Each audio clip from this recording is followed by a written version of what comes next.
তোমার গায়ের রং ফর্সা, আমার গায়ের রং ফর্সা, কিন্তু এই মায়ের গায়ের রং তো কালা। অন্যের সন্তান রেখে আমি কোলে নিতে যাবো? ও তো তোমার মাইয়া, তোমার কলিজার টুকরা রিমি কষ্ট পাইতেছে, কোলে নাও। তোমার গায়ের রং ফর্সা, আমার গায়ের রং ফর্সা, কিন্তু এই মায়ের গায়ের রং তো কালা। মাইয়া তো কালো হওয়া সম্ভব না। সম্ভব না মানে? আল্লাহর ইচ্ছা হয়েছে, আপনারই ফর্সা বানাইছে, আমারও ফর্সা বানাইছে।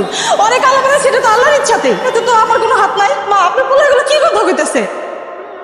কিরে জামান, তুই আমার দিকে এভাবে তাকাইতেছিস কেন? হিসাব তো মিলতেছে, তার মানে আমার সর্বনাশের মেন কারণ হইতেছে এখানে। এসব কি কইতেছেন? হ্যাঁ, আচ্ছা একটা কথা বলবি না তুই? তুই আমারে এমন ভাবে ঠকাইলি না, এই ঠকানোর পরিণতি কতটা ভয়ঙ্কর হয় তুই খালি দেখ। আপনার ছেলেগুলো কি হয়ে গেল? আমার তো আসলাম লেগে মাথায় পড়ছে। যে বউরে ভালো রাখার জন্য মরুভূমির মতো জায়গায় এত কষ্ট করলাম, মাথার ঘাম পায়ে ফেলাইলাম, খাইয়া না খাইয়া যে বউরে টাকা পাঠাইলাম, সেই বউ এত জঘন্য। যে দুলাভাই এত বিশ্বাস করলাম, এই বাড়িতে থাকতে দিলাম, সেই দুলাভাই এত জঘন্য। আল্লাহ। দুল্লা ভাই, নেন আপেল খান। না, খাবো না। তোমার মতো এরকম একটা শালার বউ থাকতে আমি হাত দিয়ে দিলে আপেল খাবো না। দাও, মানে খাওয়াই দাও। ইস, আমার লজ্জা করে না বুঝি? বাবা রে বাবা, লজ্জা লজ্জা আগে হইয়াছিল, কত কিছু হয়েছে, খাওয়াই দাও। ঠিক আছে, নাম।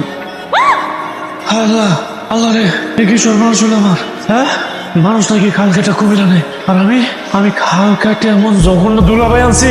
আল্লাহ, রাখিলো। কি হয়েছে? আপনি সব করতেছেন কেন? তুই আমার রুমে ঢুকছিস কেন? বাইরো। এটা কি ধরনের কথা কোন আপনি? হ্যাঁ, আমি আপনার বউ আর আপনি আমার স্বামী। আমি এই ঘরে ঢুকবো না তো কে ঢুকবে?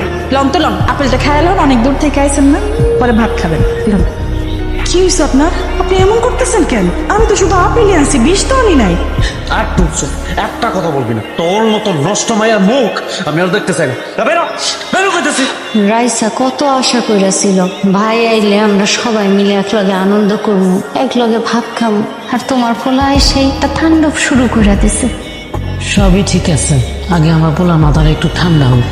আর তোমার জামাইয়ের লগে কি বাজে আচরণটা করলো মা। আমার পোলাটার মাথায় যে কি চলতে আছে আমি তো কিছুই বুঝতেছি না, একমাত্র আল্লাহ জানে। আমার দাদুমণিটা কত অপেক্ষা করে রয়েছে, আশা করে রয়েছে, বা পাইবো, একটু কাছেও ডাকলো না, উল্টা গায়ে রং নিয়ে উল্টা পাল্টা কথা কইলো। আল্লাহর দোহাই লাগে, আপনি আমার নষ্ট করলেন না। আপনি জান আমার জীবনে কোনো পুরুষ নাই, আমার জীবনের মধ্যে এরকম কলঙ্কের দাগ লাগেন না। এখান থেকে বাইরবি, বাইরে কইতেছি। আমার পোলাকে তোমার লাগে আবারও খারাপ ব্যবহার করছে। শুধু খারাপ ব্যবহার না মা, ওনার জন্য আপনার নিয়ে গেছিলেন খাওয়ার জন্য, আপনাকে তো খাইলই না, ফ্রিজটাও ধাক্কা দিয়ে ভেঙে গেছে।